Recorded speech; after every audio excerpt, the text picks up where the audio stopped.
Hey guys, chapter 31 of Amal Unbound. Nazreen Baji shut the phone and sighed. She was sitting in the sunken living room next to Jawad Sahib as I handed her a cup of chai. The television was on low in the background. What's the matter? Jawad Sahib asked. Ziba canceled our shopping trip to Lahore again. You probably don't want to go anyway, he said. Traffic is terrible there these days. I need a new sari for your cousin's wedding, and I'm 2 seasons behind with all my clothes. But ever since Ziba's grandchild was born, she has no time. Go yourself, then. It's lonely traveling to the city alone. Come with me. She reached out and patted his hand. We haven't done anything together in so long. You know how much work I have. She frowned, and then she looked at me. That's it. Amal, you're coming with me, Nazreen said. Me? It's a long drive. 2 hours if the traffic cooperates. Pack some dried snacks, water, and a thermos with chai. Would Jawad Sahib interject? Tell her I couldn't leave the estate? He clicked on his phone and said nothing. Going to Lahore? Nabila asked me when I walked into the kitchen. Yes. I need to get her snacks and tea in order, I said cautiously. Did she wish she was going instead of me? We'd gotten along fine in the months since our truce, but I couldn't completely forget her treachery.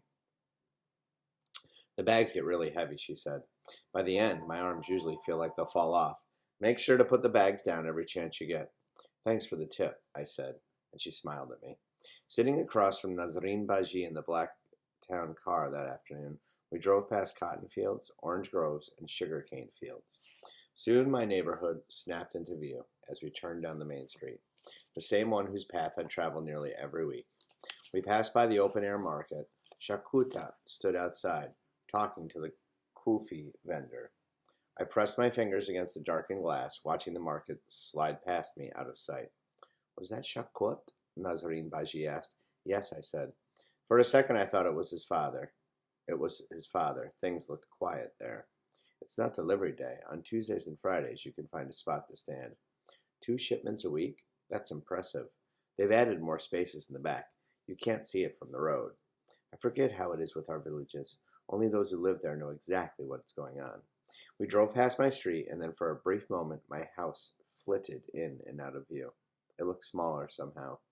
I wondered if all my memories of home would grow as distant as Nazreen Baji's had.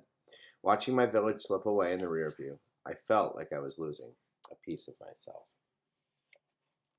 I thought I knew what Lahore would be like, but it was one thing to read about it in a book or see it on television, and another to experience it for myself.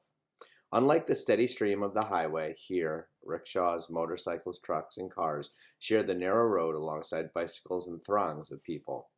Stores pressed against other stores on either side of us, large signs in Urdu and in English towering on billboards overhead. Suddenly the car jerked to a stop. We can't be there yet, can we? Nazreen Baji asked Ghulam. Almost. Another one of those protests blocking traffic. What's this one about? She leaned against the car seat and sighed. Judge Barsi, he said as the car snaked slowly through the snarl of traffic. That's what the sign says anyhow. I looked out the window. The sidewalks and streets up ahead were filled with people holding signs. Some had photos of the judge with angry red X's splashed across his face. A woman in a red hijab stood on a crate. She picked up a horn and shouted, Jail Judge Barsi. The crowd chanted along with her, and their voices made the car vibrate. So a judge does something they don't like, and we pay the price by sitting in traffic. Nazreen Baji complained. I swear, every week they find something new to get angry about. I had seen protests on the news, but seeing it in person, I felt the energy in the air. Even through the closed and darkened window, it cracked through me. At last we reached the bazaar. I hopped out of the car and trailed behind Nazreen Baji through the arched entrance into the Arnkal Bazaar. The smell of samosas and pakaras filled the air. In my old village there was one stall for the snack foods. Here, stall after stall was lined up as far as I could see. Men shouted their prices over one another, and their voices echoed through the bazaar. We passed 4 different spice stores, each with turmeric and chilies lining the shelves, and spices in colors with names I had never seen before.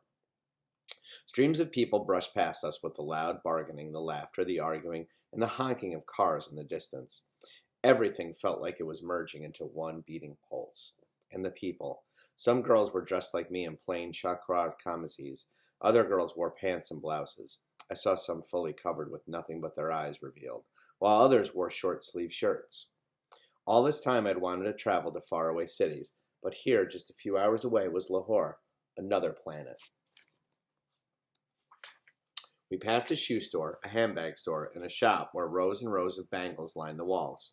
I wanted to take a moment and absorb everything, but I had to keep up with Nazarene Baji as she hurried toward the sari shop.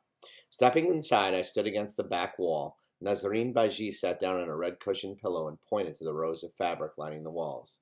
The shopkeepers pulled off the bolts of silk and unfurled them across the floor in front of her. Soon the floor was a sea of green, sky blue, and petal pink.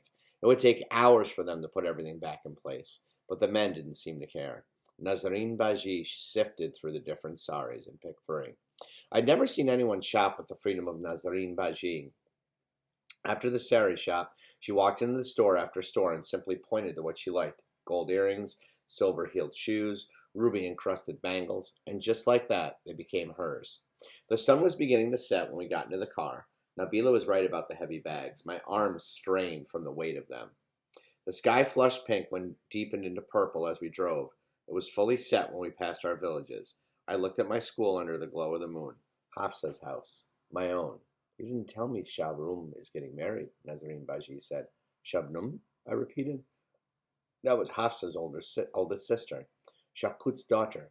This weekend. Borrowed some money for her dowry, even though it's still be a modest one, given their financial circumstances. Your family never mentioned it? I don't have a phone, I told her. Everyone has a phone. Why didn't you bring one? Jawad Hatsib took mine when I first arrived. You mean to tell me you have not spoken to your family since you came? I shook my head. Her poor mother. She must be so worried. Her eyes widened. That settles it. She deserves to see for herself that you're all right. You can have 3 days, attend the festivities, and spend some time with your family. Would Jawad Sahib let me? Why wouldn't he? She asked. You have time off. It's entitled to you. I'd lived at their estate long enough, but there was still so much I didn't understand. But those thoughts were quickly replaced by thoughts of home.